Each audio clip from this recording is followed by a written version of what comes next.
Krishnanagar city junction. Good morning সবাইকে, আরও একটা নতুন ভিডিওতে সবাইকে স্বাগত জানাই। আজকে আমরা চলে এসেছি কৃষ্ণনগরে। কৃষ্ণনগর থেকে আমরা যাব মায়াপুরে।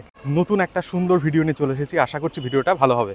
তো আমার সাথে আজকে আছে ব্রতদীপ, যার সাথে আমি প্রথমে দার্জিলিংয়ে গেছিলাম, আর সাথে আছে সুমন। কৃষ্ণনগর অটো স্ট্যান্ড থেকে মায়াপুর ঘাট পর্যন্ত অটো ভাড়া পড়বে 30 টাকা, আর এই দূরত্ব অতিক্রম করতে সময় লাগবে আধ ঘন্টা। অটো থেকে নেমে আমরা চলে এসেছি হুলোর ঘাটে। স্বরূপগঞ্জ হুলোর ঘাটে এসে 3 টাকা দিয়ে নৌকা পার হওয়ার জন্য টিকিট কেটে নিলাম। এগিয়ে চললাম ঘাটের উদ্দেশ্যে। এই নৌকা করেই ওপারে যেতে হবে, আর ওপারেই রয়েছে মায়াপুর। আমায় ভাষাইলি রে, আমায় ডুবাইলি রে, অকুল দরিয়ার বুঝি কুল নাই রে, চাহে আধিয়ায় রে চাহে। ঘাট থেকে মায়াপুর মন্দিরের দূরত্ব 1.5 কিলোমিটার। আমরা টোটোয় করে মায়াপুরের উদ্দেশ্যে রওনা দিলাম। এখানে টোটো ভাড়া নিচ্ছে জনপ্রতি 10 টাকা করে।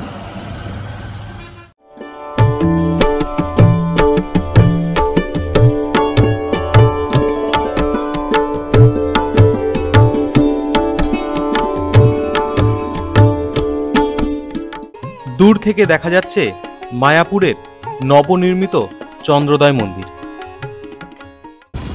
আমরা এখান থেকে যাব 4 নাম্বার গেটে।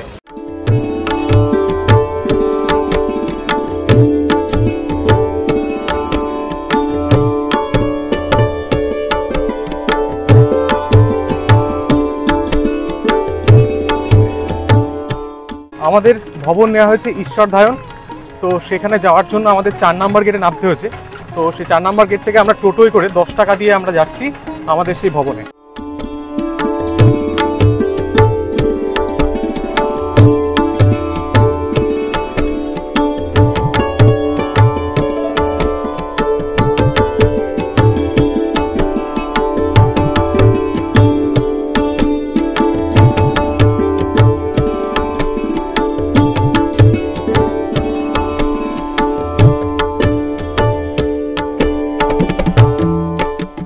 আমরা ঈশ্বরধায়ন ভবনে চলে এসেছি।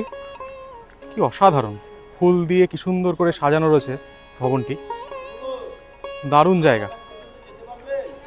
চলুন আমাদের ভবনের দিকে যাই এবং আপনাদের দেখাই ঘরগুলো কেমন। ঈশ্বরধায়ন ভবনে চেক ইন করে আমরা তাড়াতাড়ি গদা ভবনে কুপন কাটার জন্য চলে আসলাম। গদা ভবন থেকে আমরা প্রসাদের কুপন কেটে নিলাম। 150 টাকার স্পেশাল যে প্রসাদের থালি আছে সেই কুপনটা আমরা কেটেছি। মায়াপুর নামার পর প্রথম কাজ হবে কুপন কাটা। দেরি করলে কুপন কাটার কাউন্টারে যেমন ভিড় হবে, তেমনি প্রসাদ নেওয়ার যে লাইন আছে সেই লাইনেও কিন্তু আপনার ভিড়ে পড়তে হবে। তাই সকাল সকাল এসে কুপন কাউন্টার থেকে কুপনটা সংগ্রহ করে নেবেন।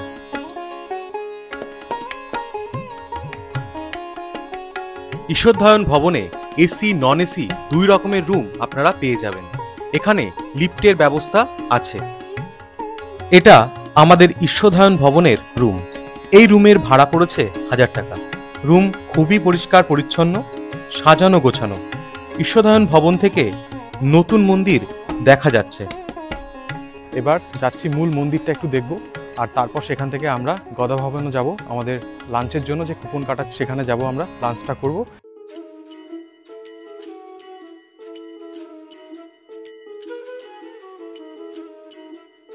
পৃথিবীর সবথেকে বড় বৈদিক মন্দির আমাদের রাজ্যের নদিয়া জেলার মায়াপুরে অবস্থিত মায়াপুর ইস্কন মন্দির। নতুন মন্দিরে কাজ চলার জন্য পিছনের রাস্তা দিয়ে আমরা মন্দিরে ভেতরে দেখবার জন্য এগিয়ে চললাম। এটাই মূল মন্দির, আর মূল মন্দিরের পাশেই রয়েছে নরসিংহদেবের মন্দির। এই মন্দিরেও এখনো কিন্তু কাজ চলছে। খুবই সুন্দর করে সাজানো হয়েছে মন্দিরটি। উপরটা দেখুন কত সুন্দর করে সাজানো হয়েছে। মন্দিরের গায়ে কাজগুলো খুব নিখুঁতভাবে করা হয়েছে।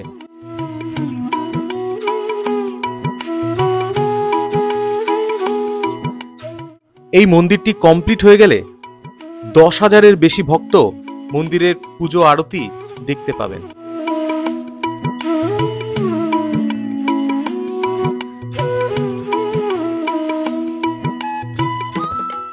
নতুন মন্দিরের সামনে ভগবান বিষ্ণুর বিশাল দুটো মূর্তি রাখা রয়েছে। আমার একলা নিতাই, একলা নিতাই, একলা নিতাই, একলা নিতাই, আমার একলা নিতাই, একলা নিতাই, একলা নিতাই, একলা নিতাই, হরিনাম দিয়ে জগৎ মাতালে, আমার একলা নিতাই, হরিনাম দিয়ে জগৎ মাতালে, আমার একলা নিতাই।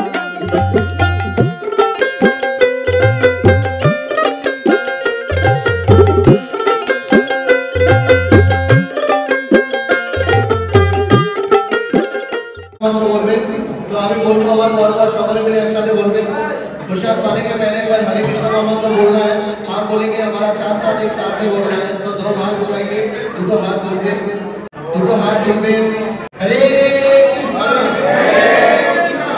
हरे कृष्णा, कृष्णा कृष्णा, हरे हरे, हरे राम, हरे राम, राम राम, हरे हरे।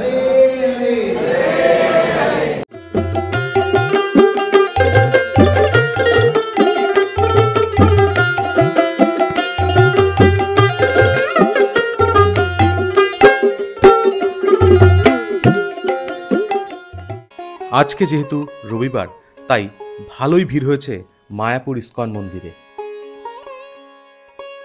গদা ভবনের যে স্পেশাল যে কুপনটা কাটা ছিল, তো আমরা সেখান থেকে লাঞ্চটা করলাম।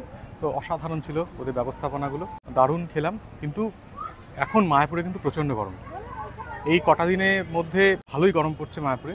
তো আজকে এসেছি, গরমের মধ্যে ভালোই গরম লাগছে, তাতে ঘেমে ভিজে যাচ্ছি এবং প্রচুর মানুষের সমাগম হয়েছে। কিছু মানুষ দেখলাম অসুস্থ হয়ে পড়েছে। তো আপনাদের সবাইকেই বলবো যে আপনারা যারা মায়াপুরে আসছেন অবশ্যই একটা ছাতা আনবেন, জলের বোতল সাথে রাখবেন। ঈশ্বরধারণ ভবনে আমরা কি একটু রেস্ট নেব, তারপর বিকেলবেলাতে তোমাদের আবার ভিডিওতে পরিক্রমাগুলো যেগুলো আছে সেগুলো তোমাদের দেখাবো।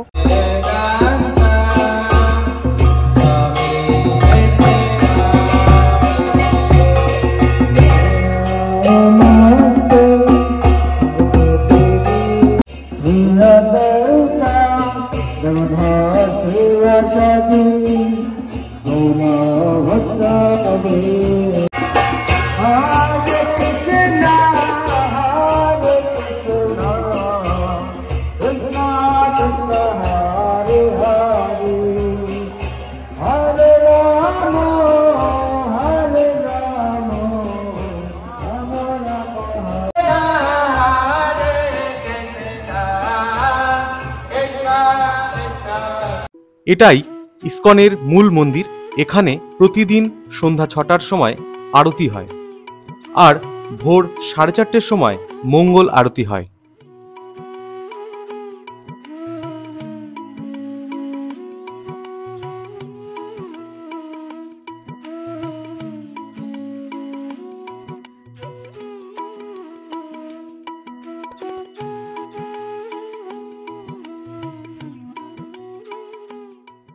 এটা প্রভুপাদের পুষ্প সমাধি মন্দির। 1977 সালে প্রভুপাদ যখন দেহ রাখেন, তারপরে এই পুষ্প সমাধি মন্দির তৈরি করা হয়। 1967 সালে তিনি এই ইস্কন মন্দির গঠন করেছিলেন।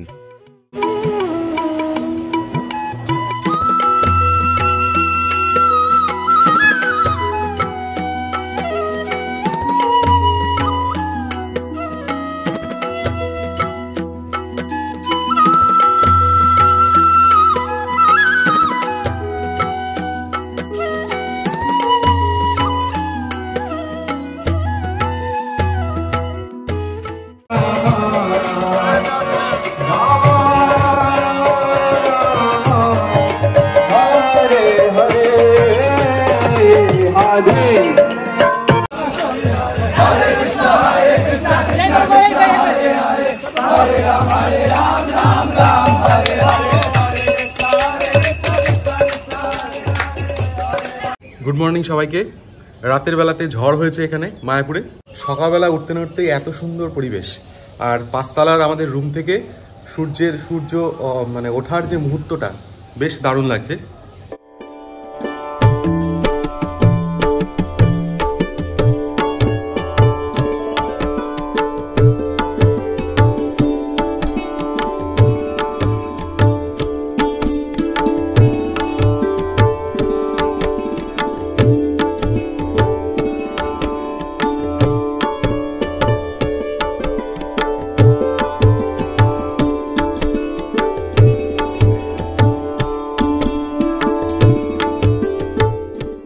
গোবিন্দ রেস্টুরেন্ট থেকে আমরা আমাদের ব্রেকফাস্টটা কমপ্লিট করলাম।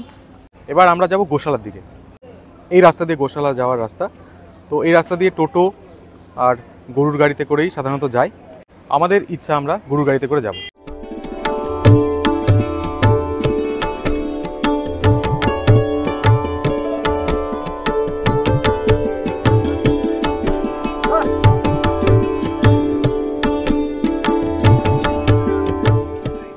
আমরা গরুর গাড়িতে করে গোশালার দিকে যাচ্ছি। তিন বন্ধু পাশাপাশি বসে আছি। গোশালাতে যেতে হলে এই গরুর গাড়িতে করে ভাড়া নেবে 10 টাকা করে।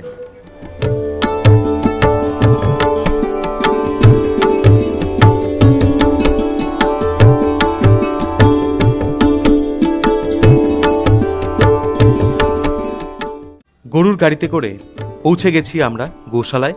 বাঁদিকের যে দোকানগুলো আছে সেই দোকান থেকে নানা রকম খাবার জিনিস আপনারা পেয়ে যাবেন। ভগবান শ্রীকৃষ্ণের অত্যন্ত প্রিয় ছিল এই গোমাতা। সেই দিকে লক্ষ্য রেখেই মায়াপুর ইস্কনে একটি গোশালা আছে। এখানে কয়েক প্রজাতির বিশালাকার গরু আছে। এই গরুগুলিকে অত্যন্ত যত্ন সহকারে এখানে পালন করা হয়।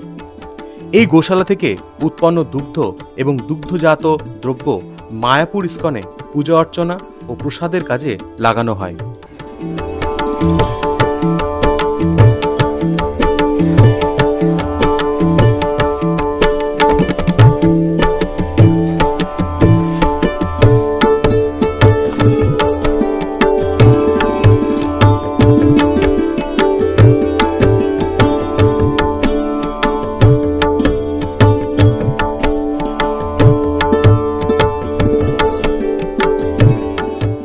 মায়াপুরের সমস্ত জায়গা আমরা ঘুরে দেখেছি, তোমাদেরও দেখার সুযোগ করে দিচ্ছি, দেখিয়েছি। তো আজকের মতো ভিডিওটা এখানেই শেষ করছি। দেখা হচ্ছে অন্য একটা ভিডিওতে। যদি ভিডিওটা তোমাদের ভালো লাগে অবশ্যই লাইক, কমেন্ট এবং সাবস্ক্রাইব করো। টাটা, দেখা হচ্ছে অন্য একটা ভিডিওতে।